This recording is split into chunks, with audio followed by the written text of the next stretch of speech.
Hello and welcome to another riveting edition of Trendz Travel. I'm Eloise Scoble and I'll be your host for this week. Now we as a Trendz Travel team are really excited about the freedoms that come with level 3 lockdown, and to celebrate we took an all-ladies hike up in Hennops. What makes for a great hiking experience? Is it the vast land surrounded by mountains, ample trees, or the river that cuts across every corner of the route? Or is it just great company? Here is a few minutes compilation of a hiking experience that I encountered and has since shaped my answer to this question. It took place virtually on the doorstep of both Johannesburg and Pretoria. An all-female squad in their colorful hiking gear and of course their mobile phones to capture the experience took on the 5-kilometer zebra trail. Hennops hiking trail offer the hiking trails, 3 hiking trails. You can choose from 2, 5 and 10 kilometers, and depending on your own fitness it will take you anything from 1 to 5 hours to complete the trails. This trail being the easiest and quickest, we did not anticipate some of the obstacle courses along the way. And when the rest of the team bailed on this particular obstacle for this, I took one for the team. Then it was back to walking and more walking. But soon we discovered the suspension bridge, and some liked it more than others. For a group that doesn't hike often, this type of route was quite accommodating for our different needs.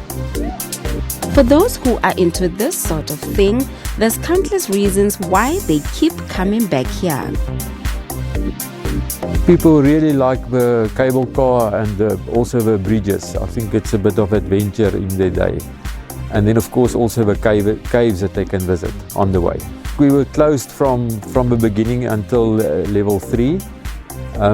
When we opened up on level 3, people really came out to hike. I think people really felt that they needed to get out into nature. Yeah, it's quite busy at the moment because of a lot of people just getting out, and also a lot of our other facilities are still closed, like restaurants, movies and so on. This trail had come to an end, but there was still one last thing to do. This cable car experience was a bit rocky, but quick to do. Just close your eyes and it's done, and you are back at the starting point. Someone who doesn't really hike, it was quite a refreshing experience. It was a little easier than I thought it would be. I thought it would be really hard, but I mean, there are times you go uphill, there are times that you go downhill. You do need a little bit of stamina depending on which route you take, but the one we took was pretty easy considering. Also, there was a lot of plain areas where you could just walk and think, and it was really, really beautiful. Something about coming full circle that gives you assurance that should you venture on the same path again, you'll do better than the last time. So yes, my answer is all the above makes for a great hiking experience. In Hartbeespoort houses both the monkey and elephants in separate reservations. But today our sights are firmly set on the gentle giants. Since we are at their home, we have to make the walk to where they are, as the guides reassure them amid the newcomers on their turf. It's okay, Temba. It's okay, Kumba. It's okay, my girl. It's okay. Good girl, Kumba. Good girl.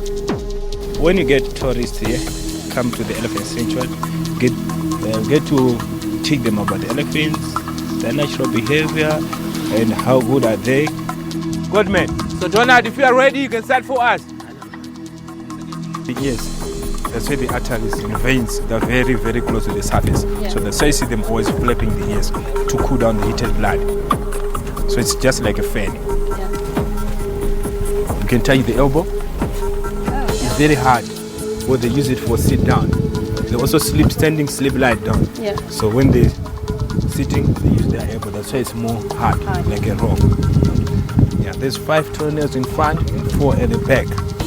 You don't cut their toenails, they worn out when they're digging, but they also use their feet for digging. Yeah. If you look at these 2 front foot and the back ones, you see the shape is not the same one. Yes. We use the front foot to get the height. If you take one of the front foot, then you measure the circumference twice and a half, it will give you the height. You don't get exactly, but approximate. They also communicate through their back feet, low frequency, the vibration. And they don't make noise when they're walking, but they're walking on tiptoes. And what is with all these hairs here? They've got a thick skin which is approximately 3 to 4 centimeters. So because of the hair, they can sense anything, even mosquitoes or flies. They can feel. That's why the whole body is covered with hair. But if you look at the hair on the trunk, it's different from the other parts of the body because it also adds a sense of touch. You see, you can feel under the foot.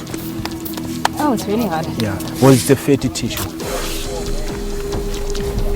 You see, it's more hard. What they use it to kill the mosquitoes and flies. Well, they always play with the muddy. Muddy is to protect the skin. Yeah, just like sunscreen, you know, as when it's hot, you put some sunscreen, then they do muddy bath to protect their skin. Tongue up, look inside the mouth. You see the molars, the teeth? Yes. So there's 2 up, 2 down. They born with a set, then they replace 5 times. 5 times. Yeah, then by age of 40 to 45, they said they get the last one. That last, he said there's no replacement.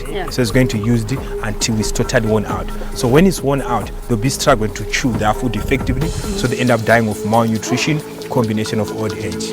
But in captivity, they can live longer. We call them gentle giants. So they're big and gentle. They're not aggressive animals, although they can be aggressive. So you don't want to test them. I think I'm ready for my picture.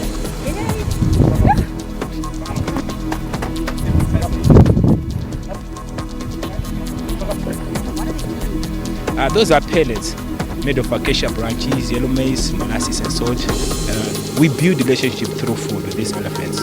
So all the things that we do, they have food. Came from different places with the different stories. Some they came from zoos. We've got Amarula, it's an old man. He came from Bloemfontein Zoo in South Africa. But we don't keep the elephants here forever. We just help those who need to be helped. Then we look for a better place for them. In the zoo, they don't get enough space, like in a sanctuary like this. Because you know, in the wild they get to walk long distances. So in a zoo they don't get more space. They are very, very happy, because if they are not happy, they're not supposed to do things like this, to interact with them. The easing of the lockdown onto level 3 has afforded us many wonderful opportunities, and we're so excited to get out there. I'm sure you are too. So why not let us know what you'll be doing? Let us know on Twitter or on Instagram. That's on Trendz on SABC using the hashtag SABC News.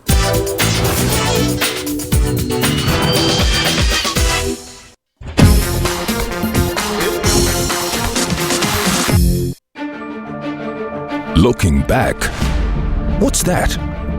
Move forward. Move up. Do better. Accept no excuses. Change the game. Do it yourself. Do it right. Do it on your terms. Because you never understood second or wasted one. Then, and only then, success becomes something to savor. Glenbrinth, the taste of success. The Department of Home Affairs continues to support government's efforts to combat the spread of COVID-19 by ensuring that our employees are kept safe while ensuring that citizens access essential services. In line with this balancing act, during level 3 of the lockdown regulations, Home Affairs is offering the following essential services: registration of births, reissuing of birth certificates, late registration of birth, marriage services, death certificates, issuing of temporary ID certificates, collection of IDs. The collection of passports are only for people involved in the cross-border transportation of essential goods and medicines. Everyone visiting our offices is reminded to observe social distancing rules and wear a mask. No mask, no entry. Together, we can beat the coronavirus.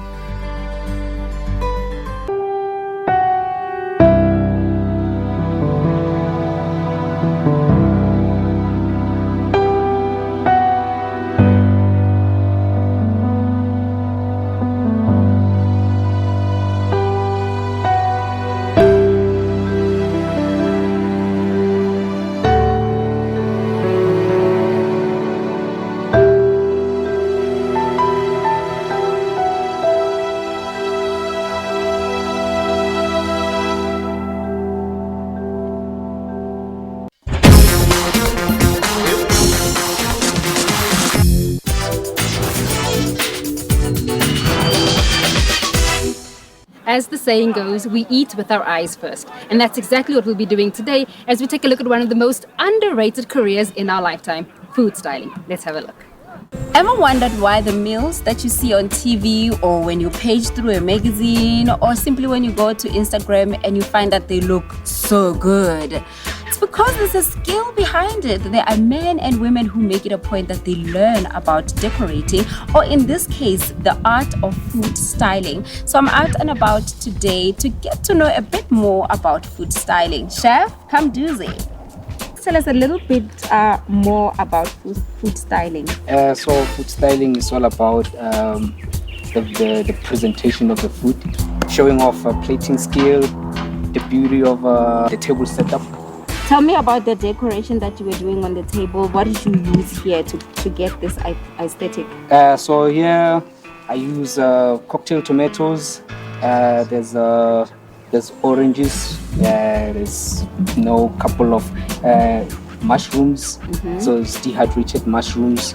We have a couple of flowers, just to make sure that this table looks beautiful. So you've already done a bit of decor. Right now we are moving on to the level of plating. Yes. All right. Yes. Shall we get started? Oh yeah. Gito berekisa kangaroo. And then leone ke tsamaya ka some beet, and then ke tshwere bean, white bean puree. Yeah. And then with the sauce. Okay. Tsamaisa ka the white beans. Yes. So what we'll do, the plate re tla mo modimo. Tla pipe mo hape mo.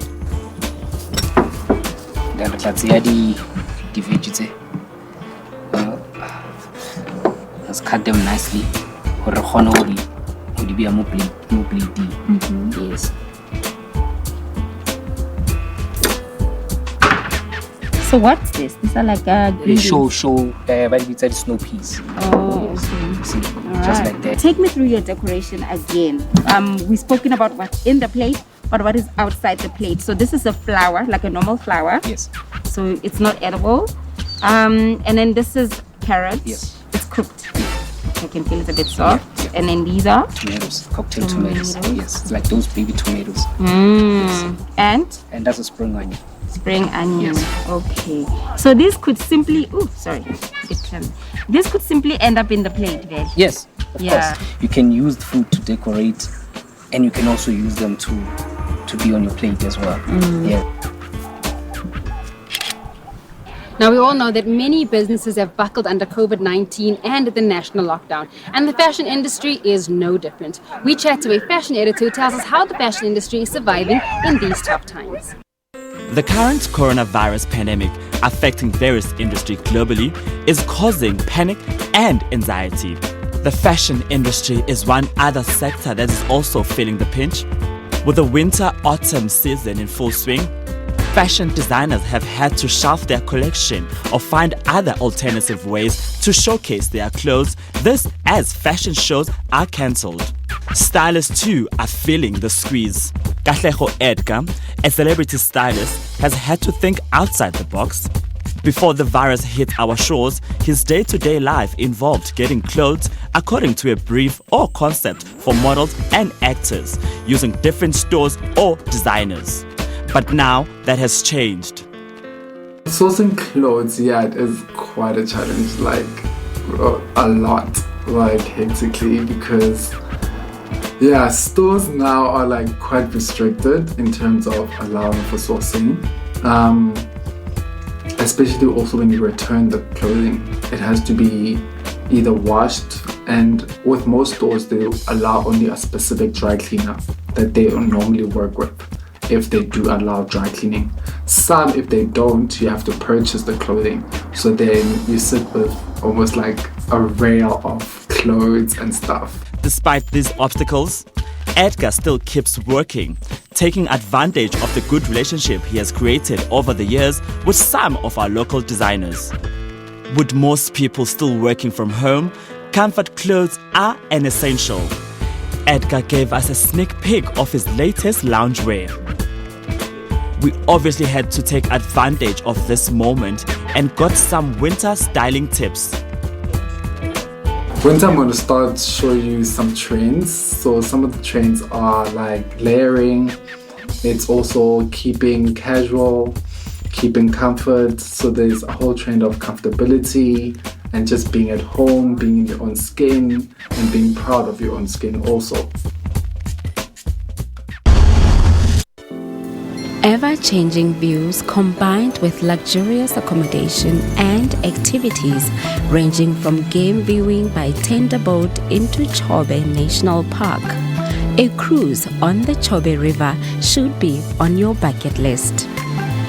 The boat cruises the Zambezi Chobe floodplains, providing a unique African safari tour of legendary rivers, pristine wilderness, and wildlife.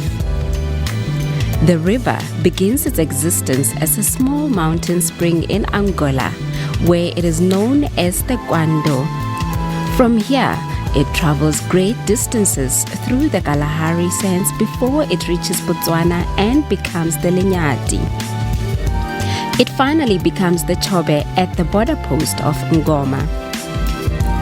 This section of the river attracts an almost unbelievable density of game, including huge herds of elephants. Elephants live up to 70 years, the lifespan. Elephants never stop eating. They keep on eating day and night. As you can see, that trunk after holding the grass, its wipe or its wash is to remove the soil from the grass to protect their teeth.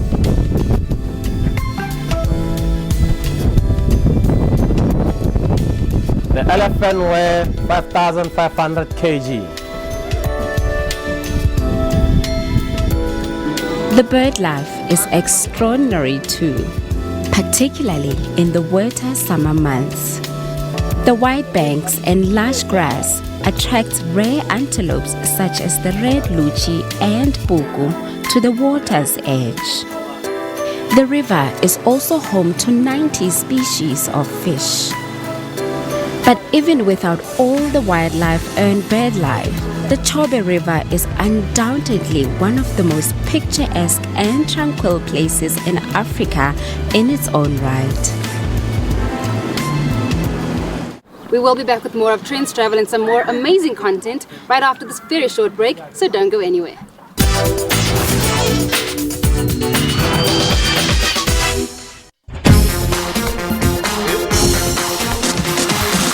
If there's one thing that we have learned from COVID-19 is that we are all in this together. With everyone being affected with COVID-19,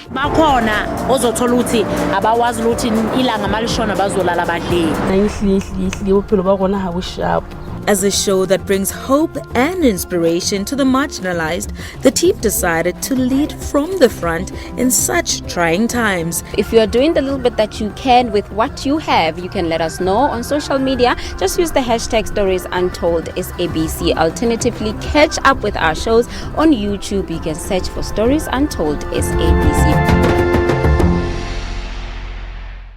Why do you say South African policy is boneheaded, actually? If you look in the intervention around the package for small businesses in the tourism sector, it seems to me that these policies are meant for something else than a crisis intervention. A continued lockdown with no end in sight is not in the best interests of the small business sector and the economy.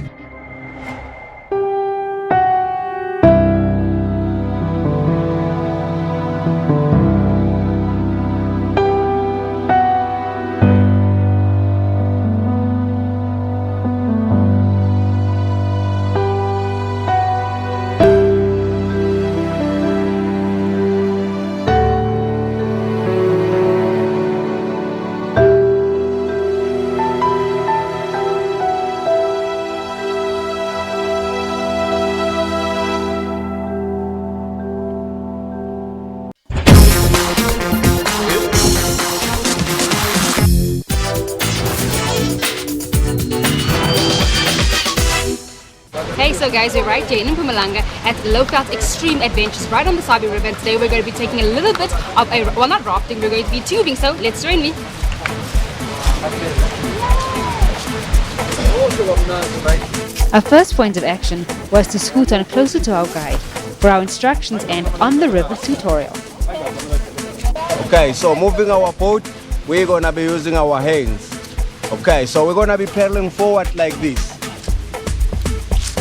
Okay, and sometimes you might need to back paddle. So back paddling, you lean back a little bit, you push forward just like this.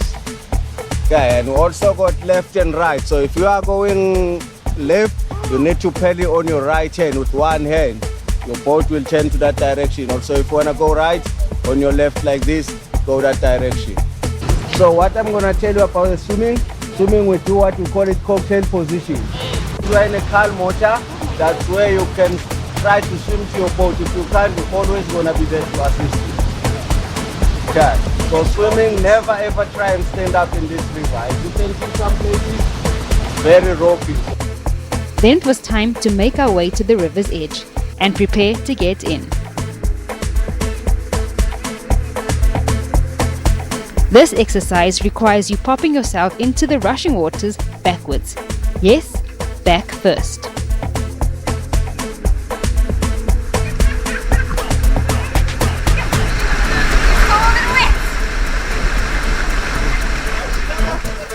Our first stretch is cool, calm waters, giving me an opportunity to practice my paddling and, of course, the cocktail position. This is an adventure sport, and although tubing does sound relaxing, on the Chobe River it's an extreme sport, and some needed more help than others. It wasn't until our first rapid that I understood the adventure part. Our guide made it look easy and dangerous all at the same time. And then it was my turn to brave the waters, the rocks, and the speed of the icy rapids.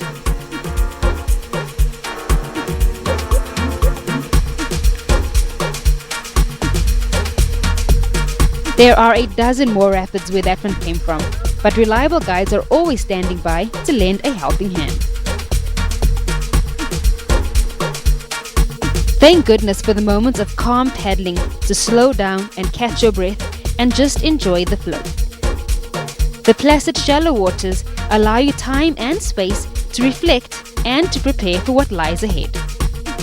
Then in true plot twist style, we are out of the water carrying our tubes as we make our way to the mountaintop and its magnificent waterfall view. It is here that our guides inform us of something I was never ready for. A jump from the cliff into the water below. And they're not kidding.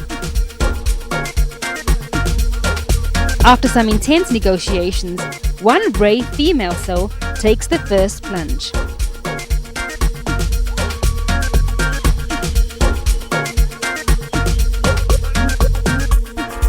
It seems safe enough, and even though I think I can, the jelly in my legs lets me know I'm not yet ready.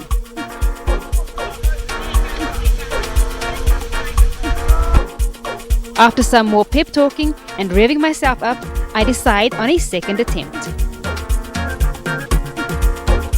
3, 2, 1, and go!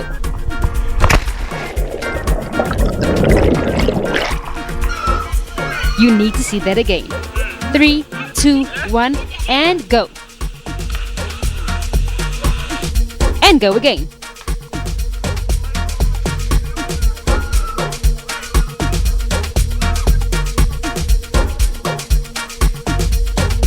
The view of the waterfall and the cliff face from my epic jump are absolutely amazing, and I almost can't believe that I did it. Then it's out of the water and back onto our tubes. The last stretch is all about relaxation as we float along, head in the clouds. That was us guys tubing down the Chobe River. It was absolutely amazing. The water was wonderful. That jump was wow. But you know, we do it for you guys.